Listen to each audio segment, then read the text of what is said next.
দাঁড়াও মৈনাক, কোথায় ছিলে এতক্ষণ? আরে আমি কোথায় ছিলাম সেটা আপনি জেনে কি করবেন বলুন তো? সাহস হয় কি করে এত? তুমি আমার মুখে মুখে তর্ক করছো? পাঠান, আপনি শুধু শুধু এত রাগ করছেন। হ্যাঁ, মাথা গরম করবেন না। দেখুন, আমি কোথায় যাচ্ছি, কি করছি, সেই সমস্ত কৈফিয়তকে আপনাকে দিতে হবে।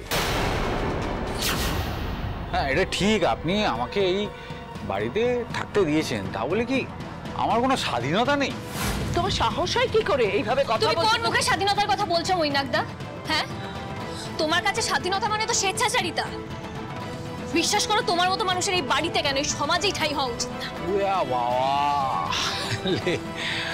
মাদার ইন্ডিয়ার ভাষণ। এই একদম বাজে বাজে কথা বলবে না। দেশকে নিয়ে যদি আর একটা বাজে কথা বলেছো না, আজকে আমি তোমাকে এখান থেকে বের করে দেবো। মাঠানের কথাও কিন্তু আমি শুনবো না। কোথায় ছিলে তুমি সারাদিন? কোথায় ছিলে? তোমাকে কখন থেকে সবাই ফোন করে যাচ্ছে জানো তুমি দিদির কি অবস্থা? তুই তো ও মানুষ গো, দিদিকে ধাক্কা মেরে ওইভাবে ফেলে দিয়ে চলে গেলে, তারপর আর কোনো খোঁজও নিলে না। তুমি জানো আমরা যদি ঠিক সময় এসে না পৌঁছাতাম, দিদিকে স্বাস্থ্য কেন্দ্রে ঠিক সময় না পৌঁছে দিতাম, তাহলে না দিদি বেঁচে থাকতো না মেয়েটা। ঠিক শুনলাম? মেয়ে? কার মেয়ে? কিসের মেয়ে? কোথাকার মেয়ে? তোমার মেয়ে মৈনাকদা, তোমার আর আমার দিদির মেয়ে। মেয়ে হয়ে গেল? আমার মেয়ে হয়ে গেল মানে মিতুলের বাচ্চাটা হয়ে গেল? সর্বনাশ করেছে রে মাঠান। এবার তাহলে তো আমার যা মনে হচ্ছে আপনারা তো আমাদের মোটামুটি ঘাড় ধাক্কা দিয়ে বাড়ি থেকে বের করে দিবেন। এই ছেড়ে কেন যে এত তাড়াতাড়ি বাচ্চাটা হতে পারল?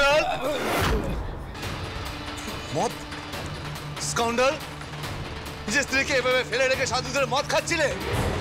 এতবার করে ফোন করলাম, ফোনটা ধরনি অব্দি। এত ফুর্তি নেশা, আবার রাত করে ফিরে ঠাম্মির মুখে মুখে তর্ক করছো? এত সাহস? আরে আমি মদ খেয়েছি, নিজের টাকায় খেয়েছি, বেশ করেছি। তাই না? তাই কি করছো কি? এত বড় সাহস তোমার?